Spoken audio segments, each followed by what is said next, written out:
I want you to imagine, just for a second, a Saturday night in July. You're at, your favorite local restaurant. Go absolute prime time. Exactly. The place is absolutely packed. There's this great chaotic energy clinking glasses, the constant buzz of conversation, waiters just rushing past you with plates of incredible food. Ticket printer in the kitchen is just firing off nonstop. Right. It is the perfect, profitable evening. But behind those swinging kitchen doors, an invisible timer has just hit zero. The walk-in cooler, the massive metallic heart of the kitchen, has just silently died. And, no one sitting out in that dining room just sipping their wine has any idea that a complete logistical and financial disaster is quietly unfolding just a few feet away. It's this creeping high-stakes catastrophe, and that creeping catastrophe is exactly our mission for today's deep dive. We are stepping into the hidden, intensely high-pressure world of commercial refrigeration. It's a crazy world, honestly. Really is. And we're going to look at it through the lens of a very specific critical document published back in 2021. It's called ACCA Standard 14. Yeah, the quality maintenance of commercial refrigeration equipment standard. I mean, it's essentially the industry's master playbook. Right. And to really understand what this standard means when you're actually, standing in a sweltering kitchen, we're pulling insights from a true veteran. We're looking at the finale of the Standard series by Dave Hartzell. Dave is, well, he's a legend in that space. Totally. He's a master HVAC technician operating out of Kingfisher, Oklahoma, and he brings, 45 years of trade experience to the table. 45 years. Just think about that. I know. He's a guy who has spent almost half a century in the trenches, seeing exactly what happens when these incredibly complex machines fail. And his perspective is so vital for this topic because he actually manages to translate this dense, highly technical engineering standard into the real-world dollar and cent consequences for everyday businesses. Now, you might be listening to this thinking, I don't own a restaurant. I don't manage a commercial kitchen. Why on earth should I care about an HVAC standard? It's a fair question. But the truth is, you rely on this equipment every single day. When you grab a carton of milk at the grocery store, or when you take your dog to the vet clinic to get a temperature-sensitive vaccine. Or just stopping at a convenience store on a road trip. Exactly. Or buying supplies from a local farm. You are relying on a highly fragile, heavily engineered cold chain to keep you safe and to keep your local economy running. It's the invisible backbone. Yeah, so understanding this standard is basically a shortcut to understanding how that entire hidden ecosystem survives. Okay, let's unpack this. Wait, actually, I need to stop you there before we get too deep. Sure, what's up? Why does a commercial unit need a completely different 40-page standard? I mean, my kitchen fridge runs 24 hours a day. It never gets turned off, and I haven't had anyone service it in 10 years. Right. And it works perfectly. So what is actually different here? That is probably the most common assumption people make, and it completely underestimates the environment. Your home refrigerator is essentially a sealed vault in a climate-controlled 70-degree house. Okay, true. You open it maybe a dozen times a day for a few seconds. But a commercial walk-in cooler, on the other hand, lives in a commercial kitchen that might be 100 degrees ambient temperature. Oh, wow. Yeah, kitchens get insanely hot. Right. And line cooks are propping that door open constantly, rushing in and out, carrying these steaming hot pans of prep food. The heat load is just astronomical compared to your kitchen at home. So I was thinking about how to visualize this. Yeah. And the best analogy I could come up with is running. Your home air conditioning unit or your kitchen fridge is like a sprinter. Okay, I like that. It runs, it does its job, it cycles off, and it takes a nice long rest on the bench. Yeah. But a commercial walk-in cooler is an ultramarathon runner carrying a 50-pound backpack, running uphill 24 hours a day, 7 days a week, 365 days a year. Exactly. There are just no breaks. That perfectly captures the mechanical strain. I mean, let's look at the actual physics of what Hartzell describes, especially when you factor in his location in Oklahoma during the dead of summer. Oh man, the humidity. It's brutal. Take a standard reach and display case, the exact kind you pull a cold drink out of at the gas station. Outside that glass door, the ambient temperature might be 95 degrees with extremely high humidity. Yeah. Inside, the equipment is fighting a never-ending battle to maintain exactly 38 degrees. That is a continuous 57-degree differential. It is constantly fighting gravity, Yeah. essentially, to keep that heat out. And no residential equipment is ever asked to do that.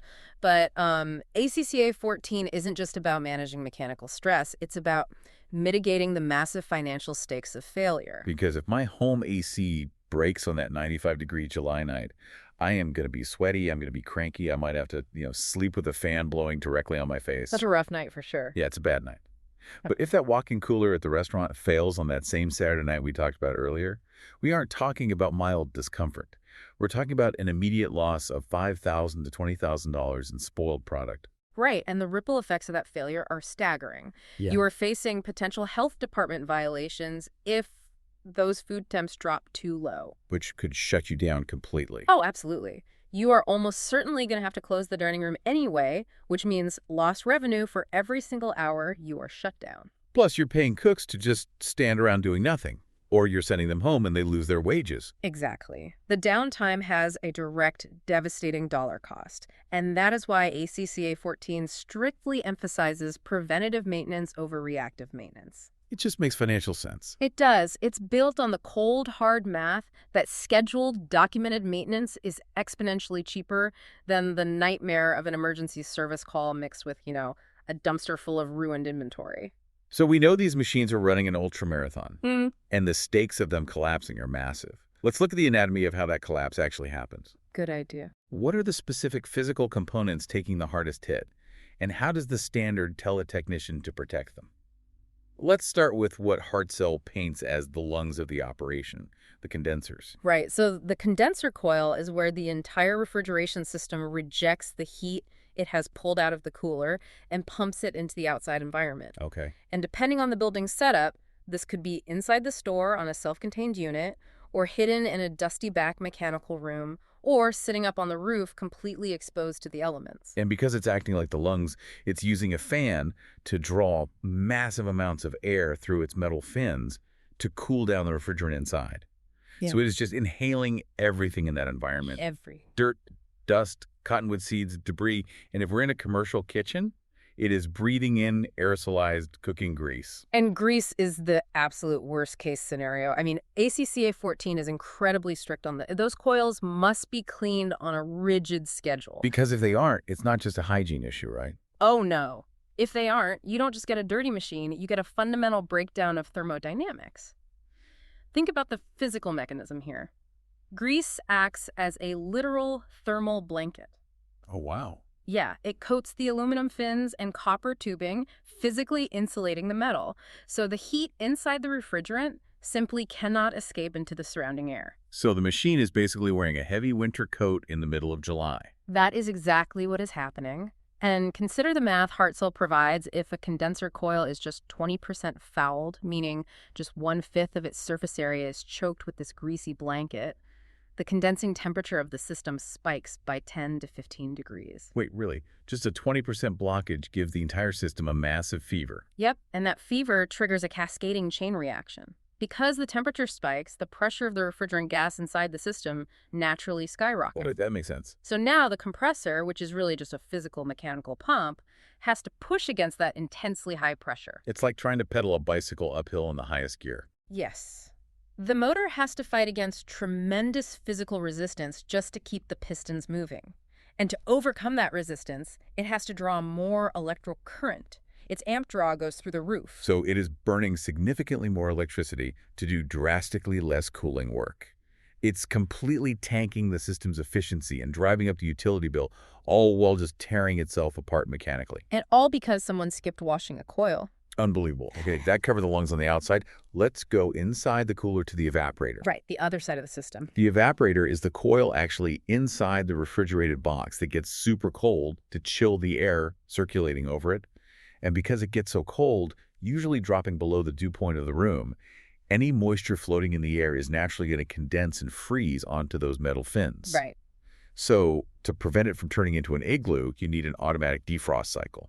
Yeah, these systems utilize either electric resistance heaters, think of like the glowing orange coils in your toaster, Or they reroute hot gas from the compressor to periodically melt that accumulating frost away. Okay. ACCA 14 mandates that technicians physically verify these cycles are initiating properly, check that they terminate at the correct temperature, and ensure the drain lines are clear so the melted water actually leaves the box. Because if they skip that step, you get the ice block. Exactly. I love the specific anecdote Dave Hartzell shared about this in the source material. He gets called out to a business for a system that isn't cooling. He walks into their walk-in, looks up, and the evaporator coil isn't just frosty. It is a solid, giant block of ice. Like a glacier hanging from the ceiling. Literally a glacier. And the business owner is standing there sighing, saying, yeah, the equipment is just getting old. It can't keep up anymore. What's fascinating here is how small, cascading mechanical failures completely masquerade as catastrophic end-of-life equipment failures. Right. That machine wasn't dying of old age. The compressor was fine. The coils were fine. A tiny, inexpensive defrost timer had simply failed. Just a plastic timer. It stopped telling the system to melt the ice. So the ice built up, completely choked off the airflow so the fans couldn't move any air across the fins, ruined the heat transfer, and suddenly the whole room is warming up. A part that costs less than a decent dinner brings down a $10,000 room. And if a technician had been doing routine ACCA 14 compliant checks, they would have caught that timer failing or noticed the initial abnormal frost patterns months before it turned into a glacier. A solid block of ice or a condenser coil caked in deep fryer grease is easy to spot. Yeah. A business owner can see that just by walking through the kitchen and pointing a flashlight. True. But ACCA 14 is really designed to force technicians to hunt down the silent killers, the things you cannot see. It's like a doctor using an EKG to predict a heart attack days before the patient ever feels a twinge of chest pain. That is an excellent comparison, especially when we dive into the electrical system inspections mandated by the standard, because you cannot look at a wire and tell how much current is flowing through it. No, you definitely can't. So the standard requires technicians to physically clip their meters onto the wires and check the amp draws on the compressor and the fan motors. Right. Then they have to measure the voltage at the unit and compare every single number against the original factory nameplate specifications. Because a compressor on a medium-temperature commercial unit is a major capital expense. Replacing one can easily run a business between $800 and $2,000 just for the part. Just the part. And that doesn't include the emergency weekend labor rates or the lost product. But if you are actively monitoring the electrical heartbeat of that machine, you catch the warning signs. Yes, exactly. If that compressor starts pulling higher amps than it mathematically should, it is basically screaming at you, hey, my internal windings are degrading. I am struggling to spin. I'm going to fail soon. And catching that elevated amp draw early is the literal difference between scheduling a planned calm replacement on a quiet Tuesday morning before the store opens and scrambling for a premium-priced, panic-inducing replacement on a Saturday afternoon while your entire inventory slowly approaches the danger zone. And it isn't just the electricity that is invisible. It is the blood of the system itself, the refrigerants. ACCA 14 has really rigid, highly technical rules about refrigerant system checks. This is where the true expertise of the technician comes to the forefront. I mean, the commercial refrigeration world is full of an incredibly complex alphabet soup of refrigerants. Yeah. A technician might walk onto a roof and encounter older systems still running on R22 or slightly newer ones using R134A. Then the next unit over might be using R404A or modern replacements like R448A or R449A. It sounds like a list of droid names from a sci-fi movie. So how do they actually know if the chemical balance inside the pipes is right? Is there just like a fuel gauge they look at? I wish. No, there's no simple gauge. Each one of those specific HFC blends hydrofluorocarbons, the chemical compounds engineered specifically to absorb and carry heat, has completely different thermodynamic properties. Okay. They operate at entirely different pressures and temperatures. ACCA 14 requires the technician to take pressure measurements with their gauges, attach temperature probes to the physical copper lines, and calculate something called superheat and subcooling. Okay, let's translate that. What are superheat and subcooling actually telling the technician? Essentially, they are measuring the exact temperature of the refrigerant gas to ensure it has fully boiled into a vapor before it hits the compressor, and that it has fully condensed back into a liquid after it leaves the condenser. Oh, I see. Yeah, so if the system doesn't have enough refrigerant, say due to a microscopic leak, the superheat will be too high. and that starves the compressor of the cool gas it needs to keep its own motor from overheating. So it basically burns itself out. Exactly. But if the system is overcharged, liquid could slug the compressor, literally blowing the valves apart. The technician evaluates those exact measurements against the specific mathematical charts for that exact chemical blend. And if the numbers don't perfectly align, there is a hidden problem. You got it. Okay, so we have highly complex electrical monitoring. We have advanced thermodynamic chemical balancing to prevent catastrophic valve failure. But here's where it gets really interesting. Oh, the gaskets. Yes, out of all this high-tech, highly trained diagnostic work, one of the most critical things ACCA 14 demands you check is a rubber door gasket. It seems absurdly low-tech, doesn't it? It totally does. But door gaskets on walk-ins and reach-in display cases are essentially the frontline defense of the entire thermodynamic cycle, and they are heavyware items. I mean, kitchen staff and customers are ripping those doors open and slamming them shut hundreds of times a day. And when that rubber seal degrades or tears or the magnet inside it fails, it is not just that a little bit of expensive cold air leaks out into the kitchen. It is that warm, highly humid air from the kitchen continuously infiltrates into the cooler. And humidity is a massive, relentless load on a refrigeration system. We touched on this earlier, but we really need to look at the physics of it. Okay, let's hear it. The equipment isn't just trying to cool the air down, which is what we call sensible heat. It is constantly fighting to pull all that new moisture out of the space, which is latent heat.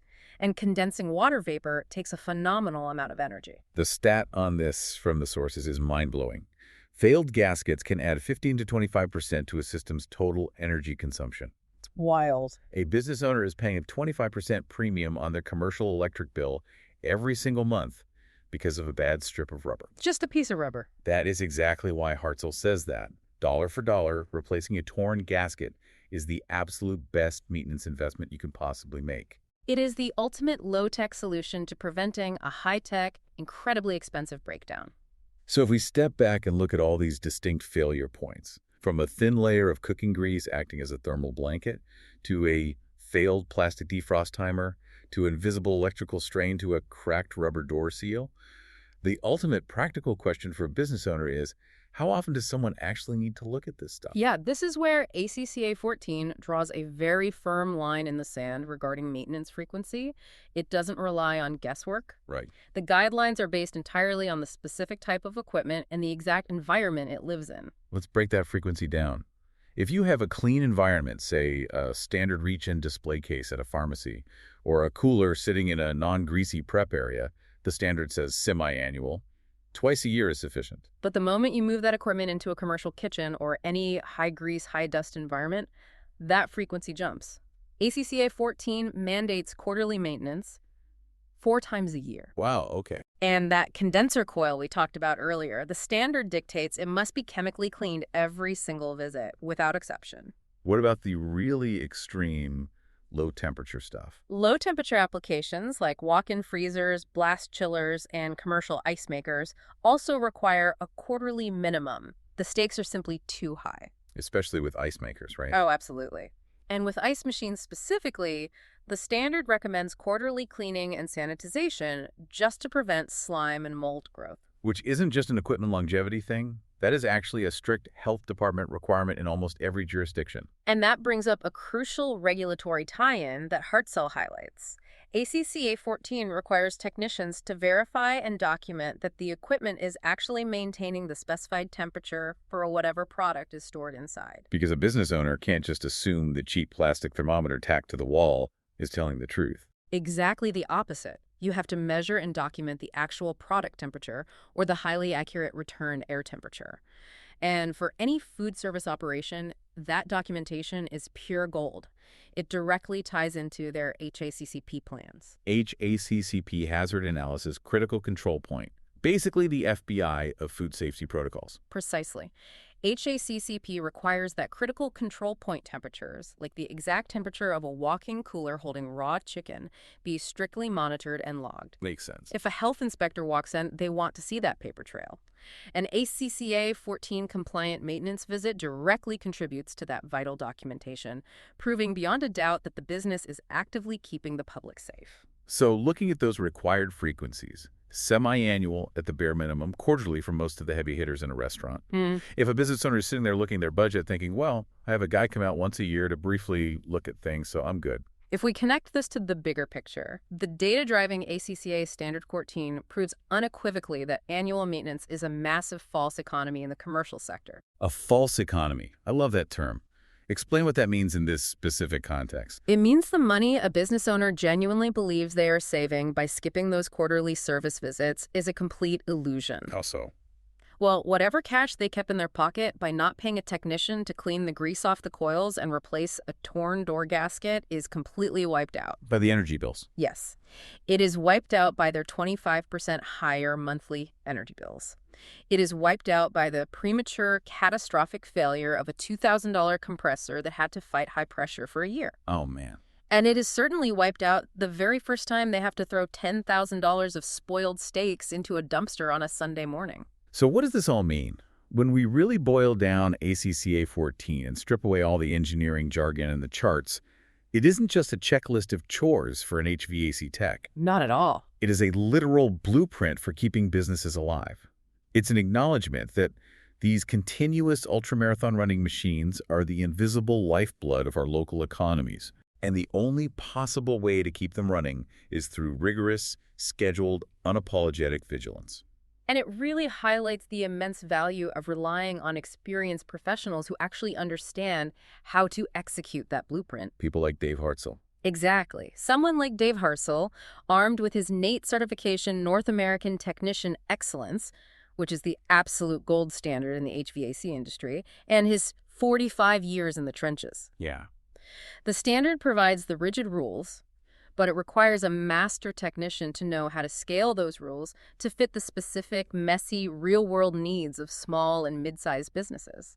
They are the ones actually preventing those July Saturday night disasters from ever happening.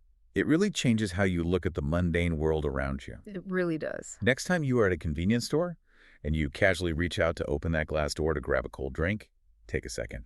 Look at the condensation on the glass. Feel the slight resistance of the magnetic seal on that rubber gasket. Think about what it's doing. Right. Consider the invisible, highly engineered thermodynamic tightrope that machine is walking at that exact second, 24/7, just to give you a cold drink. It's incredible. And it makes you wonder, what other hidden continuous systems in our daily lives are just one missed maintenance checklist away from total failure?